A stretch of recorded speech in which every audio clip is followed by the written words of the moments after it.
Hello I'm back with one more video. చాలా మందికి ఎవరైతే గురుకులంలో సెలెక్ట్ అయిన స్టూడెంట్స్ అందరికీ కూడా ఇప్పటికే మెసేజెస్ అయితే వెళ్ళాయి. అండ్ దీంట్లో చాలా చేంజెస్ అయితే జరిగాయి. చాలామంది కమెంట్స్ కూడా చేస్తున్నారు. మీకు సంబంధించిన మోస్ట్ ఆఫ్ ద డౌట్స్ అన్నీ కూడా నేను కలెక్ట్ చేసి ఈ వీడియోలో ఆన్సర్ అయితే చేస్తున్నాను. So apart from the certificates కొన్ని ఫ్యూ థింగ్స్ చెప్తాను. ఫస్ట్ ఆఫ్ ఆల్, మీకు దగ్గర లొకేషన్లో మీ ఇంటికి దగ్గరలో ఉన్న దాంట్లో సీట్ వచ్చింది, మీరు ఇంకొక దానికి ట్రాన్స్ఫర్ చేసుకోవాలనుకుంటున్నారు. అప్పుడు మీరు ఏదైతే స్కూల్కి సెలెక్ట్ అయినరో ఆ స్కూల్కి స్కూల్ ప్రిన్సిపల్స్ కాంటాక్ట్ కానీ మీకు అన్ని మెసేజ్లో కానీ వస్తాయి కదా, ఇక్కడికి రీచ్ అవ్వండి అనేసి. వాళ్ళకి కాల్ చేసి మ్యామ్ ఆర్ సార్ మేము మార్చుకోవచ్చా, మేము సీట్ మార్చుకోవాలనుకుంటున్నాము అనేసి.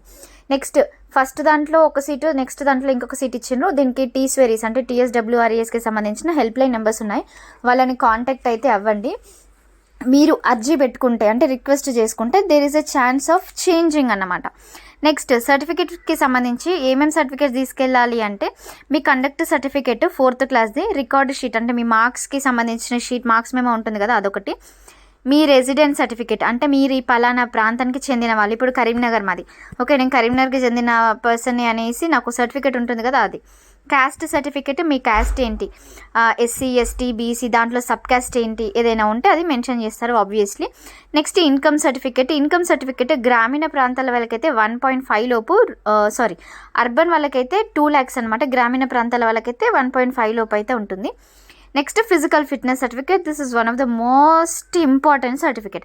అండ్ మినిమం అథారిటీ కనీసం ఒక MBBS డాక్టర్ దగ్గర నుంచి అయినా తీసుకెళ్ళాలి అనే ఒక రూల్ ఉంటుంది. ఈ ఫిజికల్ ఫిట్నెస్ సర్టిఫికేట్ వల్ల ఏంటంటే చాలామందికి అంటే లైక్ మీకు ఏదైనా హెల్త్ రిలేటెడ్ మీ హెల్త్ హిస్టరీ ఏంటి అనేది తెలుసుకోవడం కోసం ఫిజికల్ ఫిట్నెస్ సర్టిఫికేట్ అయితే అడుగుతారు. ఇది ఒకసారి మీరు కంపల్సరీగా తీసుకెళ్ళాలి. దీంతోపాటు పాస్పోర్ట్ సైజ్ ఫొటోస్, మీ బ్లడ్ గ్రూప్ ఏంటి అనే ఒక ఇండికేషన్కి సంబంధించిన సర్టిఫికేట్ తీసుకెళ్ళాలి. ఎందుకంటే రేపు ఏదైనా ప్రాబ్లం కనుక వస్తే పనేషియా టీం ఉంటుంది సొసైటీలో, సో ఆ పనేషియా టీమ్ని కాంటాక్ట్ అవ్వడానికి కోసం బ్లడ్ గ్రూప్ కూడా అడుగుతున్నారు. నెక్స్ట్ PHC వాళ్ళైతే సదరన్ సర్టిఫికేట్ ఉంటుంది కదా అదొకటి, మైనారిటీ వాళ్ళైతే మైనారిటీ సర్టిఫికేట్, EWS వాళ్ళైతే EWS certificate. Next orphan certificate if applicable to the candidates, ఎవరైతే క్యాండిడేట్స్ ఈ సర్టిఫికేట్ రిక్వైర్మెంట్ ఉంటుందో వాళ్ళు ఇది తీసుకొని వెళ్తే సరిపోతుంది. మ్యాక్సిమం నేను ఆన్సర్ చేసిన అని అనుకుంటున్నాను. లిస్ట్ చేంజ్లో అయితే మీరు హెల్ప్ లైన్కి కాంటాక్ట్ అవ్వండి, స్కూల్లో చేంజెస్కి ప్రిన్సిపల్స్ని కాంటాక్ట్ అయితే సరిపోతుంది. ట్రాన్స్ఫర్ పెట్టుకోవచ్చా లేదా అనేది ఒకసారి వాళ్ళని అప్రోచ్ అయితే అవ్వండి. ఇంకేదైనా డౌట్స్ ఉంటే మీరు డెఫినెట్లీ కింద కామెంట్ చేయండి.